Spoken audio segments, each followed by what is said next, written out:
আইন মন্ত্রণালয় কদিন আগে তার অধীনস্থ কর্মচারীদের সম্পদের বিবরণী জমা দিতে বলেছিল।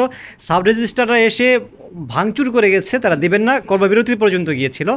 আপনারা যে নির্দেশনা দিয়েছেন, কেউ যদি জমা না দেয় তাহলে কি ব্যবস্থা নেবেন আপনারা? হ্যাঁ, আপনি খুব ভ্যালিড কোশ্চেন করছেন এবং এটা একটা মন্ত্রণালয় নিয়ে শুরু করছেন, সেটা তো একটা লিমিটেড।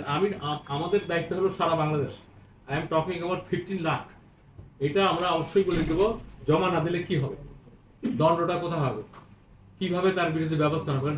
সবকিছুর যদি নেগেটিভিটি না বলেন, পজিটিভ জিনিস আসবে না। ওরা যদি বলে জমা না দিলে আমি যা, তাহলে দেবো কেন?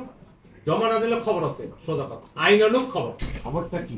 খবরটা আমরা ওই চিঠি যখন দেবো তখন দিয়ে দেবো, ওই চিঠির মধ্যে খবরটা দেওয়া থাকবে। শাস্তির ধরনটা কি হবে? মানে শাস্তি হবে, শোনেন, আপনারা তো এতদিন অনেক কথা বলছেন, এই সেই জিরো টলারেন্স হাতি ঘোড়া এই সমস্ত শুনে আমার লাভ নেই, বলতেও চাই না আমি। আমাকে এই যে দায়িত্ব দেওয়া হয়েছে, সেই দায়িত্ব জনস্বার্থে আমার দুইটা এজেন্ডা, একটা স্টেট আর একটা সিটিজেন।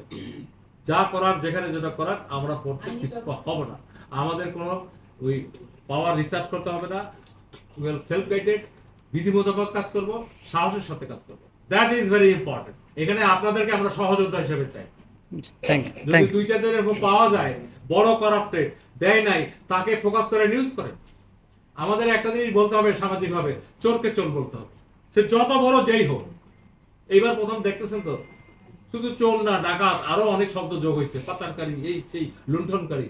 কি হয় নাই? আপনার আমার টাকা, আপনি আমি এসে ভালো থাকতে পারি, আমাদের টাকা ওরা নিয়ে গেছে না, অন্য ওদের নিজস্ব কোনো টাকা, এই টাকা তো আমাদের জনগণের টাকা। এ টু জেড আমাকে দিয়ে শুরু হবে, কিন্তু আমার যে সম্পদ, আমার লোনের একটা গাড়ি ছাড়া আর কিছু নাই। আমি দিব, যেদিন চিঠি ইস্যু করবো আমারটা প্রথম দিব।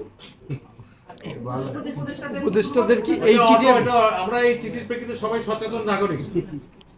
যারা পাবলিক অফিস হোল্ড করে, মানে বেতন খায়, তারা এটার মধ্যে সবাই। আচ্ছা। এবং সরকারের এজেন্ট না তো এটা, পিসফুল ভাবে আমাদের অনেক অ্যাডভাইজার, রেসপেক্টেড অ্যাডভাইজার, অনেকে এটা নিয়ে কথা বলছেন। আমাদের দায়িত্ব হলো এটাকে স্ট্রাকচার করা। এবং আপনারা একটা ভালো কোশ্চেন করছেন, না দিলে কি হবে, সেই জায়গাটাই মূল কাজ। আর কিছু থ্যাংক ইউ। পরিস্থিতিতে যারা আছে, এক বোতল পানি, এক কাপ গ্রিন টি, এই যে উনি লাল চা বলছেন, আর এটা হলো নেক্সাস বিস্কিট, এটা কমন। এই ফ্লোরে যে আসবে তার জন্য এট্রাক্টিভ, এই কথাটা বলতে চাই। আপনারা চা বিস্কিট পানি খেয়ে যাবেন। Thank you. এটা আপনি যেটা বলতেছেন, এগুলো মৌলিক আইনের কথা বলছেন, আমি সেই বিষয়ে যাব না। যেমন দুদকের কিছু মৌলিক আইন আছে, যেমন ব্যাংকের মৌলিক আইন আছে। আপনি হাজবেন্ড ওয়াইফ, আপনার ব্যাংকের হাজবেন্ডের অ্যাকাউন্টের তথ্য ওয়াইফকে দিতে পারেন না, ওয়াইফের অ্যাকাউন্ট তথ্য হাজবেন্ডকে দিতে পারেন না, জানেন একসাথে আসে। কিছু ফান্ডামেন্টাল রুলস, এগুলো নিয়ে আমরা নতুন করে কথা বলতে চাই না, দিস আর ইমপ্লাইড অলরেডি।